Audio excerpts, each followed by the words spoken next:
So, And wing walking, honey, are you crazy? Life is either a daring adventure or nothing at all. Helen Keller. Love her ideology. And there is one woman, our special guest today, an extraordinary lady who lives by that ideology. Life, adventure, passion. I'm May K. Buell, and thanks for joining us. This is Inside the Cockpit, streaming on Queen City News Plus. I'm your host. I'm also a pilot of over 40 years, love aviation and all things flying, also the chief transportation correspondent here at Queen City News. So on Inside the Cockpit, we talk about all things flying, but today we're going to go outside the cockpit and outside the plane, actually, out on a wing. Yes, out on a wing. So I want to read you a short bio of the extraordinary woman you are about to meet. From flying fanatic to fearful flyer and back. A career flight attendant, Elizabeth Summer, and I love Elizabeth, I call her Beth, encourages others to fight for their wellness and chase their dormant dreams. Beth is a wing walker, a marathoner, and a rider who believes as long as she has life within, she can do anything she chooses, and you can too. So please welcome in one of my personal mentors, Beth Summer, joining us from Virginia. Beth, thank you for spending some time with us today. May Kay, thank you so much. I'm honored to be here with you today. Well, you are an inspiration for so many reasons. So we're going to get into the wing walker business. First of all, what is a wing walker and how did you get started? This is a great question. I got started actually in 1991. I was working at a small barnstorming show in Virginia. And excuse me, they were looking for new wing walkers to come and train with them. And I tried out and made it. And I was young. Mom wasn't thrilled with the idea. So years later, I returned to that dream at age 50. Okay, so I think we have a newspaper clipping. Did you see an ad in the paper? How in the world did this happen? So this is great. I was already a volunteer at the Flying Circus, but we were looking for more wing walkers to fill in. We're open every Sunday, May through October. And so this was actually an ad in the Washington Post in 1991. Yeah. Wow. And just so people know, the Flying Circus is one of the most magical places on the planet. Tell us a little bit about the Flying Circus. And is it one of the longest continually running air shows ever? It sure is. As far as we know, it's the longest running barnstorming show in the world. The first show was in 1971, and it brings back the old-fashioned flying of open cockpit biplanes and aerobatics and stunt flying and all the things that they were doing right after the World Wars, when people were purchasing aircraft after the war. The pilots were out of a job and needed something to do, so they started flying around the country and entertaining the public and introducing aviation. And so our Flying Circus Air Show in Bealton, Virginia is a spin-off of that theme, sharing aviation with the public and just keeping those antique airplanes flying. Yes, and you can take airplane rides, and it's great for the kiddos. It is truly magical. So Yes, in the Washington, D.C. area, and so you're so blessed to be a part of that. All so right. blessed. So wing walking, honey, are you crazy? Yeah, a little bit. I say just the right amount. All right. What in the world? I mean, you saw the ad in the paper. You worked at the Flying Circus. And this is dangerous. It is potentially dangerous. It's it had been banned actually early, probably by the 50s it had been banned because they were having so many incidents. Oh my God. Actually, Charles Lindbergh was a wing walker before he was an aviator. I don't know if you knew that. I didn't know that. Yeah. We helped bring it back as a safe act for air shows. So we actually physically climb out of the aircraft while it's flying and move around the aircraft. We do aerobatics outside, and it's a very highly trained activity. And, you have to go with a little bit of fear. If you're not afraid, then you're taking it lightly. So, Right. but it is a magnificent, as you can see in that clip, I'm up on top of the wing, and what a view, what a joy. Well, I love it. let's take the view of a spectator on the ground and listen to an announcer right now. Just take a minute. We're at the Flying Circus in Bilton, Virginia. On your nose at the runway, straight at the ground. They're looking at the ground. And pull back hard on the stick. Standing on top of the wing.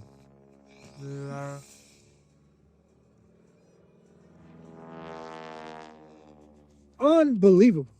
And I love the sound of that PT-17, that Stearman. It is so magical. Do you want to throw up?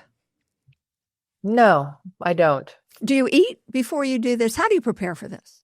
This is great. So, I always pray first for sure. Mm. I wouldn't go up there if I didn't have that security.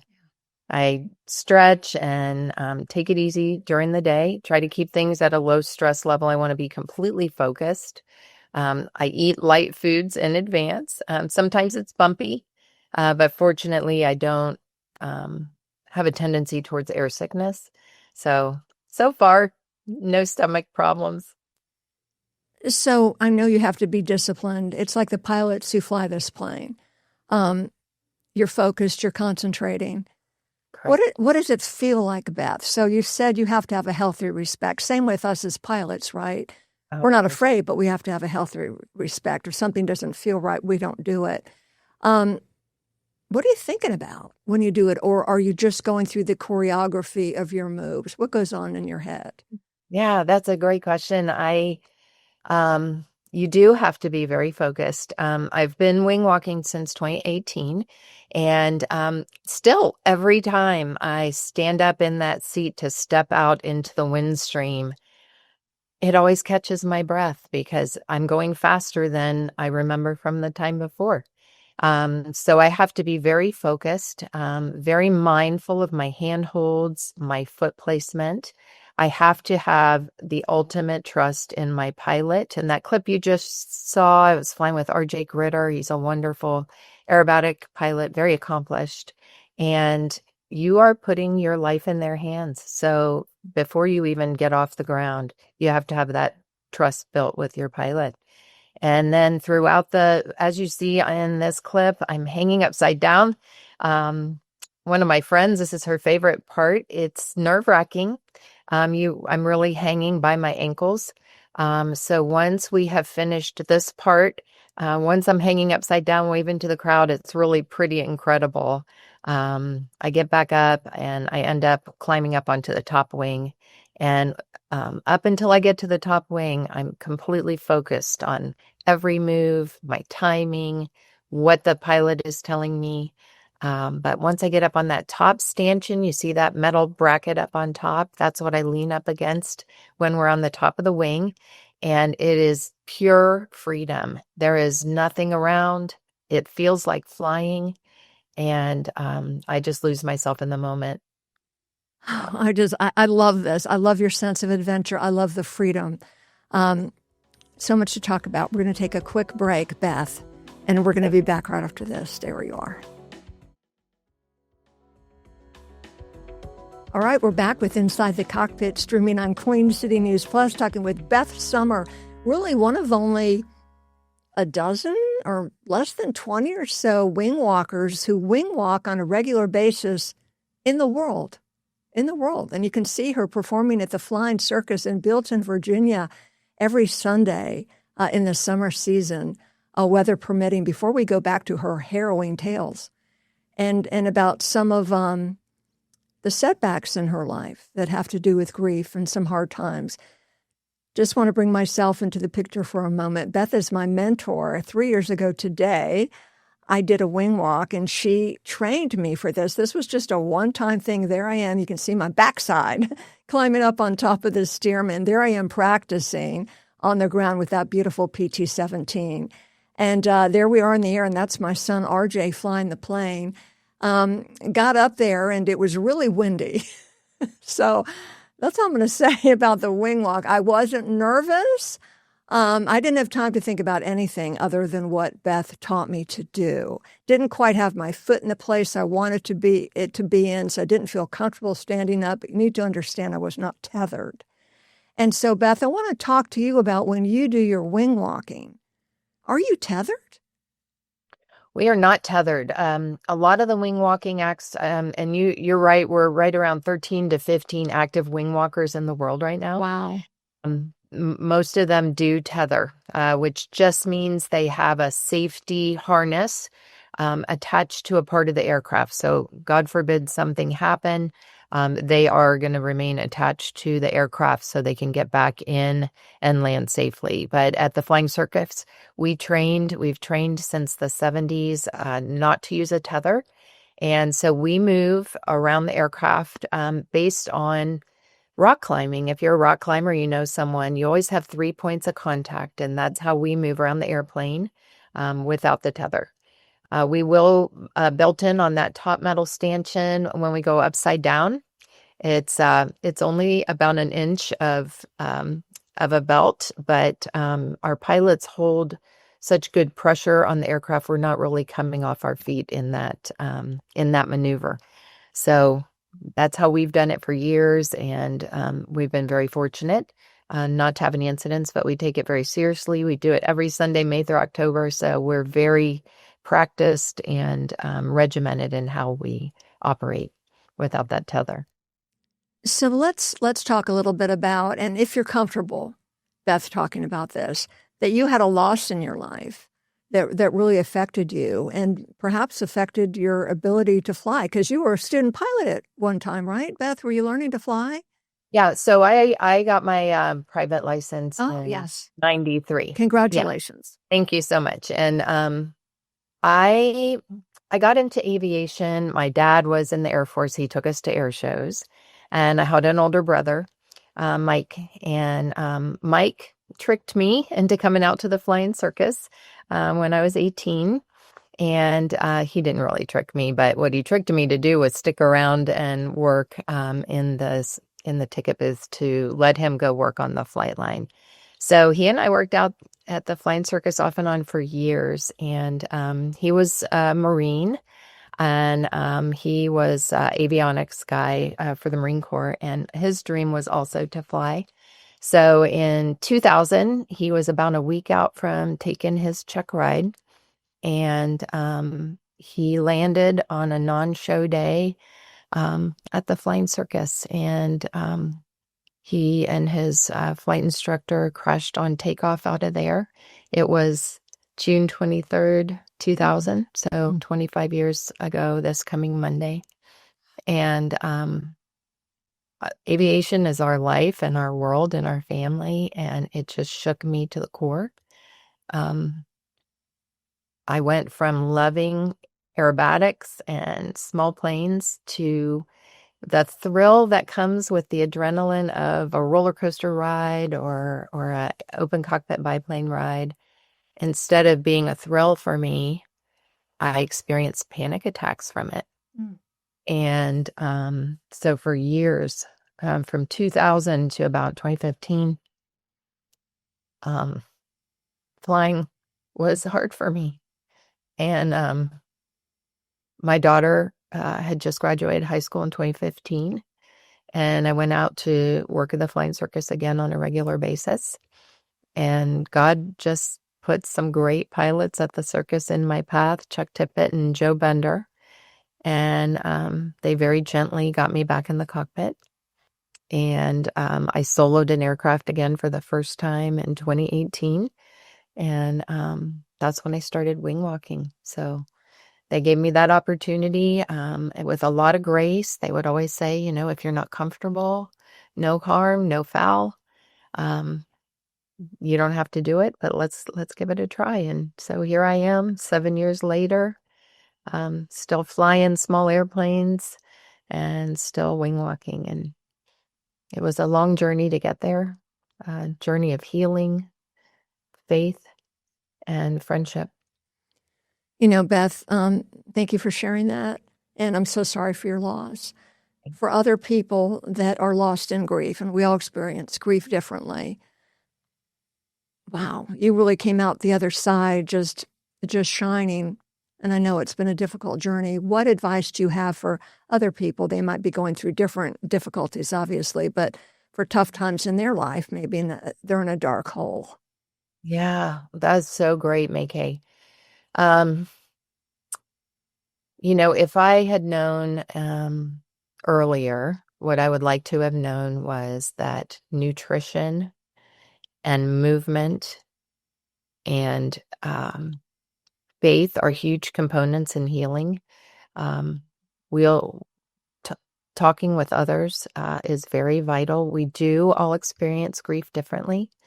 Even all these years later, there will still be waves of grief that I experience related to my brother. Something in my current time frame will trigger some grief, and it'll just pull all those sad losses and memories back from losing my brother. But faith is my cornerstone. I'm a Christian, and I believe that I will see my brother again, and that gives me great solace. And I just do one step at a time and don't be afraid to get out. I think that it's very easy to hunker down in fear and grief.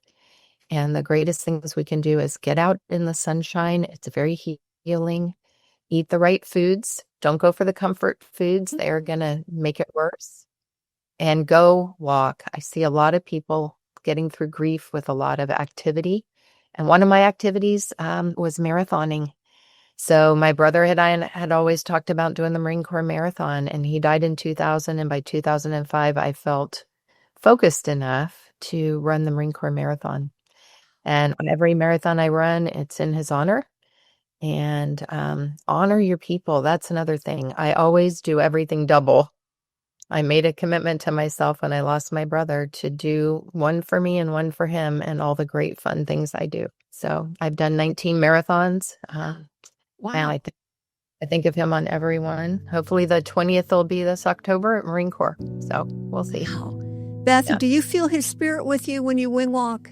100%. I do. And I'm always thinking about him when I'm going into that loop. And I just know he'd be so proud of me for all the things I've overcome. And that I'm still volunteering at the flying circus all these years later. So, yeah.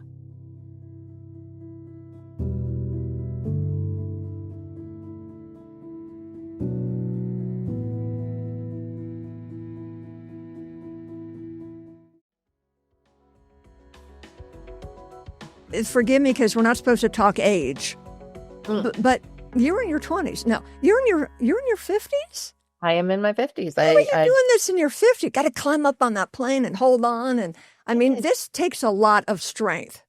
How do you do it at your age? Is it just eating well and exercising? Because I know you're a health coach. Yes, I'm a health and wellness coach.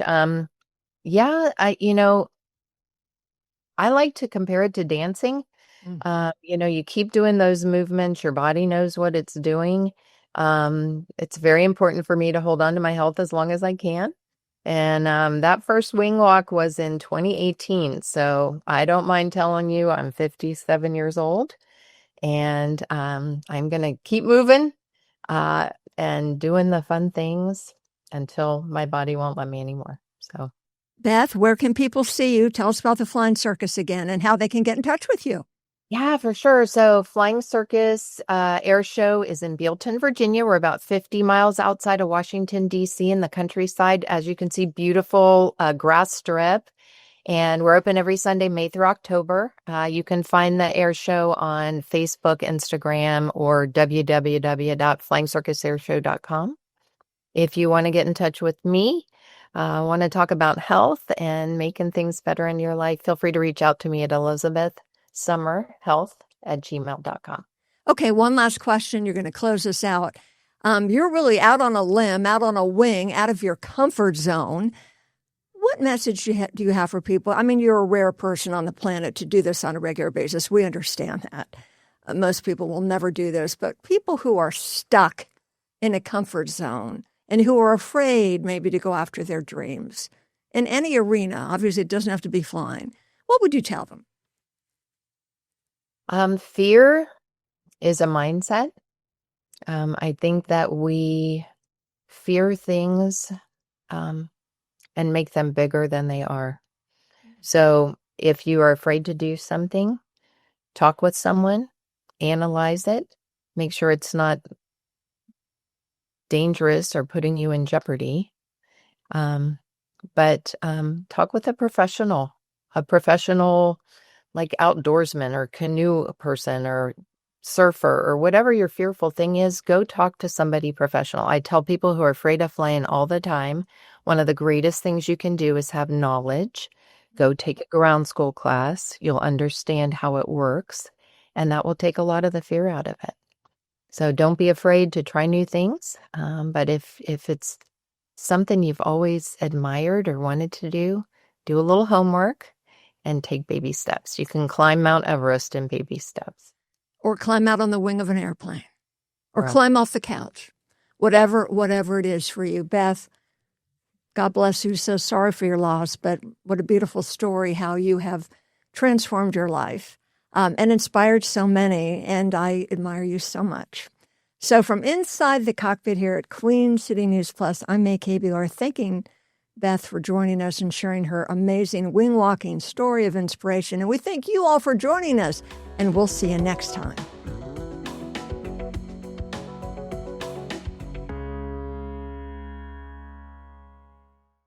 Queen City News Plus. Just search Queen City News on your smart TV's app store.